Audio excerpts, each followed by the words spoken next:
Olá, meus queridos amigos que me acompanham aqui no canal Fala Sério Pastor, sejam bem-vindos ao nosso canal.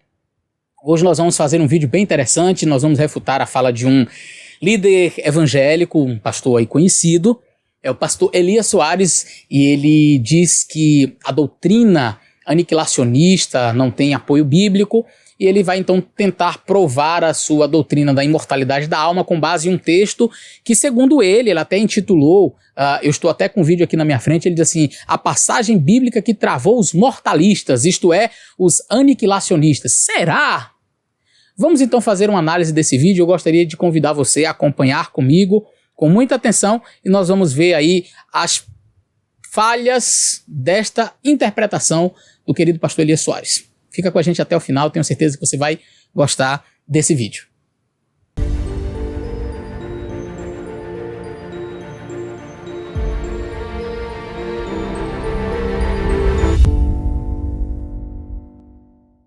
Vamos acompanhar um trechinho aí da fala do pastor Elias Soares sobre este assunto.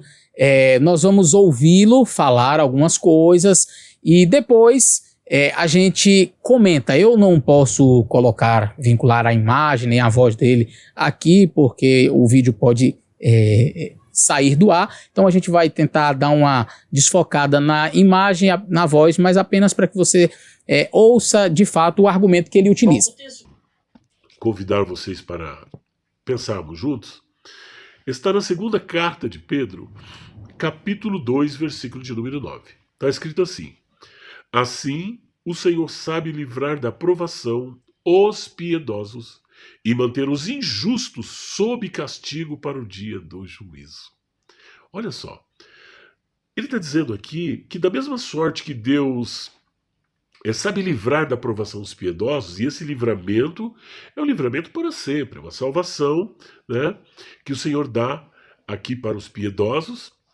Ele também reserva os injustos sob castigo para o dia do juízo. Porque uma vez que você foi salvo e morreu salvo, ninguém mais pode tirar essa salvação. Ele dá um livramento e você partiu desta para outra vida, você vai salvo. Bom, já não é bíblico dizer que você partiu desta para outra vida logo após a morte, mas beleza, vamos continuar. Assim também os ímpios que estão sob castigo, eles não estão aqui neste plano, eles estão na vida além túmulo, né? Eles estão... Então não é morte. Se é vida além túmulo, é vida, não é morte. É morte, mas aí depois da morte tem a vida além túmulo. Então não houve morte, porque morte é ausência de vida. Se tem vida além túmulo, não é morte. Vamos lá. Eles estão lá no inferno, no Hades, que depois vão para o Guiena, e o Senhor mantém eles no Hades até o dia do julgamento, até o dia do juízo. Depois do milênio, acontece o juízo final, então eles são ressuscitados para serem julgados diante do grande trono branco e depois serem lançados no lago de fogo. Julgados? Eles vão ser julgados depois do milênio? Para quê? Se eles já estão pagando há um tempão. Nem na justiça humana, que é uma justiça falha, isso acontece, que a pessoa é mantida em castigo, uma pena, sem que se tenha provado que ele fez alguma coisa, ou sem que tenha havido um juízo. Vamos imaginar, pastor Elias, aqui, o Caim. Vamos imaginar que Caim morreu perdido. E Caim está lá queimando, lá, sendo castigado, não é? Sendo castigado no Hades, conforme o senhor acredita que é um lugar em outro plano onde a pessoa está viva. A Bíblia diz que a pessoa morre, perecem todos os seus pensamentos. Imaginemos que Caim está lá, neste lugar, há, 4.000, quase 5.000 anos, sendo castigado. E aí agora, depois desse milênio, Deus vai ressuscitar Caim para receber o castigo, ou para receber a punição, para dizer: olha, você está condenado. Caim poderia olhar e dizer assim: Senhor, não é por nada não, o Senhor está me condenando agora, tem 5.000 anos que eu estou queimando, que eu estou sendo castigado. Quer dizer, o juízo vem depois da condenação? Não, é que agora ele vai receber outra condenação. Peraí, mas ele já estava sendo castigado, isso não é condenação? Isso é o quê? É uma benfeitoria? Isso é algo bom? isso é algo irrelevante, o indivíduo está sendo castigado 5.000 anos. Aí depois do castigo é que vem o juízo, para depois condenar. O objetivo seria o quê, pastor? Ele queimar em forma de alma e depois ele queimar em corpo? Como que é? Porque assim, se ele já estava sendo castigado na alma, né, só o espírito lá, aí agora Deus ressuscita. Para que ressuscitar? Não, para receber o juízo, certo? Aí recebeu o juízo, agora ele vai queimar. É por quê? Para receber 2 tipos de queimação? Não, agora você vai queimar com o corpo. Antes você estava queimando a alma, agora você vai queimar o corpo também. Qual o propósito mesmo? Eu não entendo. Eu não entendo por que uma pessoa já está sendo castigada sem passar pelo juízo. E não entendo para que vem um juízo depois de 5.000 anos de castigo para castigar novamente. O senhor não precisa me julgar. Eu já sei que eu estou perdido, que já tem 5.000 anos que eu estou queimando. Por que o senhor me ressuscitou? Eu fico até pensando, o senhor falou do caso dos justos, né? Fico pensando aqui o caso de Lázaro, um justo, um homem bom, amigo de Jesus, morreu. Jesus não disse, Lázaro, desce daí do céu, venha para fora. Jesus disse, Lázaro, vem para fora. Agora eu fico imaginando que se Lázaro estava na eternidade, se Lázaro estava lá na glória, e Jesus diz, Lázaro, vem para fora, Lázaro acordando com aquele pano envolvido no rosto dele, e aquele dentro daquela tumba, e ele arrancando ali o pano, onde eu tô? Tava na presença dos anjos, tava cantando, louvando a Deus, o que está acontecendo? Jesus está me chamando, o que foi? Não, você tinha morrido, eu ressuscitei. Ô Jesus, tava bom demais lá. Tá uma beleza, rapaz. O céu, eu tava lá com os anjos, não é? Eu já tinha visto Elias, tinha feito amizade com o Elias da Bíblia, né? O Enoque, eu já tinha conversado com o meu anjo da guarda, tava um negócio tão bom, cantando, aprendi umas músicas legais. O Senhor me traz pra terra de novo. Que situação, podia ter deixado eu lá, tava tão bom. Vamos continuar ouvindo? Vamos continuar ouvindo, porque até agora eu não vi lógica no argumento. O que está sendo comunicado aqui é que o Senhor mantém essas pessoas. Morreu, a sua alma fica mantida. Opa!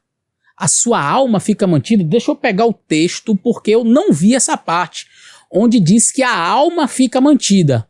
Essa parte aí é por conta própria, pastor. Eu não lembro de ter visto no verso a palavra alma. Mas vamos ver, deixa eu pegar aqui a minha Bíblia para a gente ler o texto. O verso 9 vai dizer: assim sabe o Senhor livrar da tentação os justos e reservar os injustos para o dia do juízo, para serem castigados. Eu não vi a palavra alma. Esse é um acréscimo ao texto. O texto diz que Deus está reservando os injustos para o dia do juízo. Olha, a minha versão diz: assim sabe o Senhor livrar da tentação os piedosos e reservar os injustos para o dia do juízo, para serem castigados. Essa é uma versão que eu tenho aqui da Bíblia Almeida Revista e Corrigida, que vai um pouquinho diferente da sua interpretação, esse texto aqui. Essa é uma versão que eu gosto muito, ela se aproxima bastante do original, mas vamos continuar ouvindo. A palavra alma não está no texto, ok? Vamos continuar. Sob castigo até o dia do juízo. E é importante salientar que existe aqui um verbo que vai corroborar, que vai nos assegurar que realmente Deus mantém os injustos sob castigo até o dia do juízo. Né? Vamos ver. Esse verbo é o coladizomenos. O verbo coladizomenos, ele vem de coladzo. E o verbo coladzo, a ideia é castigar. Né? Castigar. E aqui, coladizomenos, ele está num particípio presente. E qual é a característica do particípio presente? Ele dá a ideia de continuidade no castigo. Continuidade no castigo, ou seja, eles estão sendo castigados e continuarão castigados até o dia do juízo, quando então receberão a sentença e depois ficarão para sempre no lago de fogo. Por enquanto estão no Hades, depois eles serão lançados no lago de fogo após o juízo final. E olha que esse texto ele está dentro do contexto também da prisão dos anjos, porque o Senhor diz aqui no versículo de número 4, olha só que interessante: pois Deus não poupou anjos quando pecaram, mas lançando-os no inferno, prendeu-os com correntes de escuridão, olha agora aqui o outro verbo, reservando-os para o juízo, reservando-os para o juízo. Esse reservando-os, preste bem atenção, esse verbo aqui, ele é ter o menos. Ter o menos. Ter o menos vem de terel. Terel é guardar. Ou seja, eles estão guardados, continuam sendo guardados, continuam sendo reservados até o dia do juízo. Porque aqui eles estão no inferno. Essa palavra inferno aqui, ela é diferente de Hades e diferente de Guiena. Trata-se do Tártaro, que na literatura grega clássica era um substantivo usado para descrever o local, a região onde ficavam presos os titãs, os semideuses. E aqui o apóstolo Pedro toma de empréstimo esse substantivo da literatura grega clássica e traz aqui para nós. Então essas pessoas estão no Tártaro, lá no Tártaro, essas pessoas estes anjos estão no Tártaro até hoje, continuam, desde quando pecaram com Satanás. Pedro está dizendo que eles continuam, olha, pois Deus não poupou anjos quando pecaram, mas lançando-os no inferno, prendeu-os com correntes. Ora, se eles deixaram de existir, como é que estão presos? Se eles deixaram de existir, como é que eles estão reservados, guardados? Isso significa que eles continuam existindo, eles continuam guardados, eles estão ali presos em cadeias até o juízo daquele grande dia. Ora, quando... Primeiro, pastor, que nenhum adventista prega isso aí que você está falando, que eles deixaram de existir, que os demônios deixaram de existir, tá?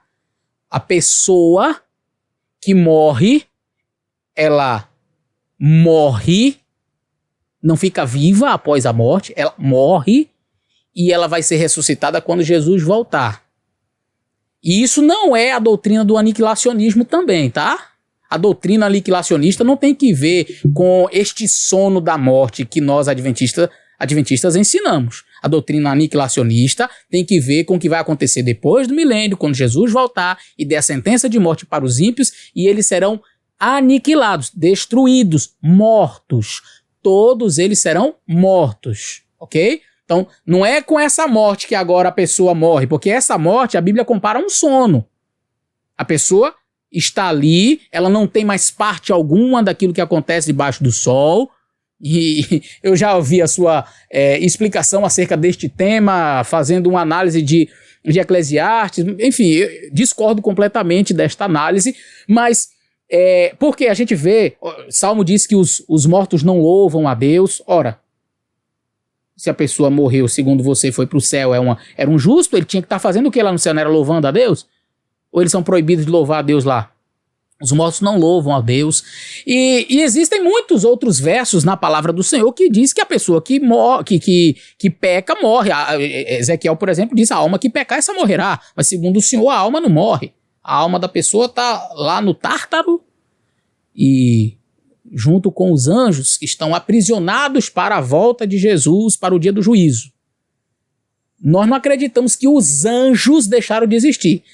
Nós acreditamos que a pessoa, seja boa ou seja má, morreu, está ali sepultada, aguardando a volta de Jesus para o juízo. Os bons para a vida e os maus para a condenação, onde serão mortos, onde serão aniquilados. Aí sim consiste a nossa doutrina aniquilacionista, ok? Mas eu estou gostando dessa sua interpretação acerca dos anjos. Vamos ver onde é que ela vai dar? Vamos ver onde que vai parar esta temática aí dos anjos? Ora, quando eles pecaram, antes do homem existir, são milhares de anos e continuarão. Por quê? Nós temos aqui esse verbo ter menos, que vem de terel. Ele também está num particípio presente. E o particípio presente, como nós já dissemos, ele tem uma característica singular, que é a ideia de continuidade. Então eles foram guardados, foram presos e continuam presos. Da mesma sorte, os ímpios, quando morrem, olha só que interessante, eles estão sob castigo, ou seja, eles continuam no castigo até o dia do juízo. Ora, se eles continuam no castigo até o dia do juízo, isso é uma prova irrefutável, irrefragável e incontestável de que a alma é imortal. Por quê? Porque o corpo deles foi para a sepultura e já foi consumido. Então o que é que está sendo aqui castigado? O que é que está sendo castigado? O seu espírito, a sua alma, assim como os anjos que são espíritos, continuam presos, continuam guardados, continuam reservados. Os ímpios, da mesma sorte, continuam sendo castigados até o dia do juízo. Portanto, isso aqui é uma prova incontestável de que a alma é imortal, de que ela não morre, porque o Senhor conserva, o Senhor mantém sob castigo os ímpios até o dia do juízo, assim como ele mantém guardado, e aqui ninguém pode negar, que esses anjos que caíram continuam. Eles ainda continuam nessa. Seja lá qual for a interpretação que eles quiserem dar para esta prisão, fato é que não dá para negar que nesta prisão eles continuam condicionados por Deus, reservados, presos até o dia do juízo. E o mesmo, a mesma característica verbal, que é o particípio presente, há aqui também em 2 de Pedro capítulo 2, 9. Portanto, 2 de Pedro 2, 4 corrobora ainda mais 2 de Pedro 2,9, mostrando de uma vez por toda que a alma é imortal e que o ímpio continua debaixo de castigo até o dia do juízo. Que Deus abençoe a sua vida, espero ter contribuído. Vamos lá, pastor Elias, vamos analisar esta prisão dos anjos aí. Eu não sei que tipo de prisão o senhor imagina. O senhor até tentou dar eu acredito nesse finalzinho quando disse assim, eu não sei que tipo de interpretação eles tentam dar para esta prisão. Pastor, quem tem que dar uma interpretação não somos nós não, é o senhor. Não somos nós. Porque eu sinceramente estou ansioso para saber do senhor que prisão é essa. Porque, pastor, vamos analisar. Os anjos estão aprisionados. O senhor falou que eles estão presos, reservados, aprisionados lá, neste lugar, o Tártaros. Ok? Presos, aprisionados, reservados para o dia do juízo, quando eles então serão jogados no Guiena, no Lago de Fogo. Então eles estão aprisionados. Pastor, só me explica quem é que está fazendo todas essas mazelas no mundo. Essas maldades no mundo, essas destruições, família sendo destruída, acidente de carro, acidente no aéreo, acidentes na água, todas essas mazelas no mundo. Quem é que faz, pastor? Porque se eles estão presinhos da Silva lá, presos. Agora, pastor, a não ser que tenha a famosa saidinha, não é? No Brasil tem a saidinha. Será que lá no inferno também tem uma saidinha? Ou será que Deus prendeu eles e eles têm uma chave especial, eles conseguiram burlar a prisão de Deus para sair e vir fazer as mazelas? Vamos imaginar algumas histórias comigo aqui, pastor? O senhor disse que eles estão aprisionados desde o dia que pecaram. Então vamos lá. Deus está na sua reunião com os seus filhos, os filhos de Deus, Bene Elohim, estão ali, e de repente Satã chega entre eles. E aí a Bíblia, Deus diz assim, lá no livro de Jó, pastor, de onde vens? Aí Satanás diz, de rodear a terra e passear por ela. Qual era a próxima frase? Mas como assim? Que rodear a terra? Eu te prendi, rapaz. Tu tá preso, tu tava preso, como é que você saiu? Não, eu consegui uma chave. Eu tenho uma chave mestra aqui que eu consegui escapar da prisão. As correntes que o senhor colocou lá, eu consegui tirar. Ou quem sabe, senhor, é a famosa saidinha. A gente conseguiu dar uma escapulida e eu tô aqui, tava passeando na terra e resolvi dar um pulinho aqui. Desculpa a ironia, pastor, mas é que eu não consigo, sinceramente, conceber a ideia de que existem anjos aprisionados, mas eles saem a hora que eles querem. Vamos seguir na mesma linha de raciocínio. Jesus, ele vem à terra e ele está no deserto, de repente quem aparece lá? O Satanás transforma essas pedras em pães, se tu és o filho de Deus. Mas o indivíduo, tu não tá preso, o que tu tá fazendo aqui me tentando? Volta pra tua cadeia lá. Não, eu tenho a chave. Eu tenho a chave da prisão, eu saio a hora que eu quero. Pastor, se essa prisão, que eu preciso de uma explicação, que até agora, como o senhor disse, né, eles precisam, eu não sei que tipo de interpretação eles têm para essa prisão, eu também não sei, pastor. Eu queria que o senhor me dissesse que prisão é essa, né? Porque se essa prisão é isso que o senhor está falando aí, de que eles estão ali reservados, eles estão presos, acorrentados, mas eles saem a hora que quer. Pinta e borda a hora que eles querem. Quando ele quer ficar lá preso, ele fica. Quando ele não quer, ele vai tentar Jesus, ele vai gritar lá com a multidão crucifica, ou ele vai lá tentar Jó, destruir a família de Jó. Ele vai fazer as mazelas todas que a gente vê aí no mundo. Vai lá destruir em atentados, ele vai lá provocar um homem para matar uma criança. Eles estão soltos, pastor. Mas se o senhor acha que está preso, eu tenho que achar uma solução aí. Qual é a chave? Uma chavezinha que eles têm ou uma saidinha que Deus concede a eles para eles saírem de vez em quando. Porque não é possível que todas essas mazelas do mundo estão acontecendo sem a participação dos demônios.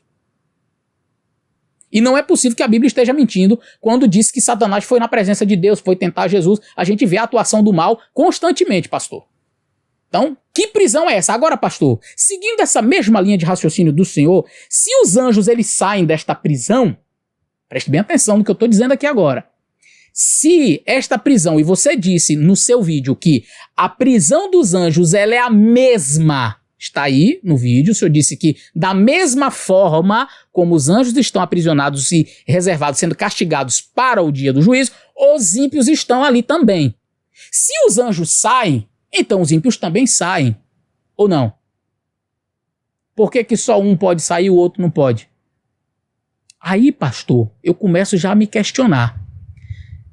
Será que da mesma forma como existem possessões demoníacas, e a gente sabe que são esses demônios, e que provavelmente eles deram uma escapulida da prisão, com alguma chave especial, saíram desta prisão? Será, por exemplo, pastor, que as aparições em centros espíritas também não são estes ímpios que estão voltando? Porque eu tenho certeza que o senhor não acredita em sessões espíritas, não é? Mas se a sua linha de raciocínio está correta em relação aos anjos e o comparativo que você fez é coerente, logo podemos concluir que todas as aparições que tem-se no mundo espírita, as aparições, por exemplo, de Nossa Senhora de Fátima para aquelas crianças, tudo isso daí é possível. Um vem do céu, outro vem lá do inferno, do Tártaros, porque afinal de contas eles saem a hora que eles querem. Ou só os anjos têm a chavezinha especial para sair, ou a saidinha especial que Deus dá. Os ímpios não saem, a alma deles fica sempre presa e a dos anjos não. Pastor, ficou muito obscuro isso para mim, eu não consegui entender. Agora eu tenho aqui em minhas mãos o comentário bíblico adventista que eu gosto muito. E esse comentário traz algumas explicações muito interessantes acerca deste verso. Eu gostaria de ler com os amigos que estão me acompanhando. Aqui, quando fala sobre esta questão do verso, deste verbo, o verbo kaladizomenos, aqui diz assim, sob castigo, um particípio presente, literalmente, ser punido. Há duas linhas de pensamento bem definidas sobre a teologia de Pedro nesse contexto. Que o castigo expressa finalidade, como refletido na tradução ser castigado. Isto é, com a finalidade de ser punido. Essa explicação atribui o castigo aqui mencionado ao dia do juízo. A segunda diz o seguinte, que o verbo deve ser traduzido como enquanto é castigado, com referência à retribuição que o pecado traz aos injustos durante a vida terrena. Essa interpretação está mais de acordo com a primeira metade do verso 9, segundo a qual os piedosos são livrados das tentações, preste bem atenção, livrados das tentações que os cercam nesta vida. Entretanto, os injustos, ao mesmo tempo, sofrem com o resultado de seus atos. Essa interpretação tem a vantagem adicional de preservar a força do tempo presente no particípio kaladizomenos, sendo castigado, em harmonia com o presente do indicativo do infinitivo terem, reservar. Interpretar essa passagem no sentido de que os maus estão sob punição após a morte e antes do juízo contraria todo o teor das escrituras. Quando a gente vai para o verso 4, aqui diz assim, precipitando-os para o inferno, tradução do grego Tártaros, manter cativo no Tártaro. Os antigos gregos consideravam que o Tártaro era a morada dos ímpios, mortos, e o lugar em que o castigo lhes era dado. Portanto, correspondia ao Guiena dos judeus. Escrevendo às pessoas que viviam em um ambiente helenístico, Pedro emprega esse termo grego para transmitir seu pensamento. No entanto, ao fazer isso, ele não endossa essa ideia grega de Tártaro em que o conceito popular judaico e nem o conceito popular judaico de Guiena. Aqui, Tártaro se refere simplesmente à condição em que os anjos maus estão restritos até o dia do juízo. Evidências sobre a questão do abismos de trevas. Evidências textuais favorecem a variante abismos da escuridão. A linguagem de Pedro é figurativa. Então, pastor, a prisão aqui é uma linguagem figurativa. A linguagem de Pedro é figurativa e não serve para identificar algum lugar em particular como morada dos anjos caídos. Essa frase é diferente daquela usada por Judas em sua passagem paralela, tá? Então, quando diz que eles estão em prisões reservados, Pedro está usando de uma linguagem figurativa para dizer que estes anjos, eles não têm mais a possibilidade de salvação, eles não podem retornar, eles não têm possibilidade de voltar para o céu, mas sim, eles estão reservados para o dia do juízo. Assim como aqueles que morreram estão na sepultura, também estão ali reservados para o dia do juízo. Quando então o juízo for estabelecido, quando então eles forem julgados e só então condenados é que eles queimarão, pastor. Não tem ninguém queimando sem passar pelo juízo, porque isso seria contra a lógica humana, imagina a divina. Porque nos julgamentos humanos que são falhos, as coisas não acontecem assim, de se condenar uma pessoa a castigo antes dela ser declarada culpada em um juízo. Então você diz que o juízo vai acontecer para depois eles serem condenados, se eles já estão sofrendo. Faz sentido algum? Então, esses anjos, pastor, eles não estão numa prisão como o senhor imagina, porque se for assim uma prisão literal, eles não estão realmente presos, eles saem a hora que eles querem. Tá? Essa pergunta, pastor, na verdade não travou nenhum mortalista, aniquilacionista, não. Ela só mostrou a fragilidade dos seus argumentos, a fragilidade das suas ideias. A boa interpretação do texto não vai favorecer a ideia imortalista. Ao contrário, vai fortalecer ainda mais o princípio bíblico de que a pessoa, quando morre, ela está descansando e não tem parte daquilo que acontece aqui, aguardando a ressurreição. A boa interpretação desse texto vai favorecer este pensamento bíblico de que a alma que pecar, esta alma morrerá. E não de que a alma é imortal. Que Deus abençoe vocês que nos acompanharam e até o nosso próximo vídeo.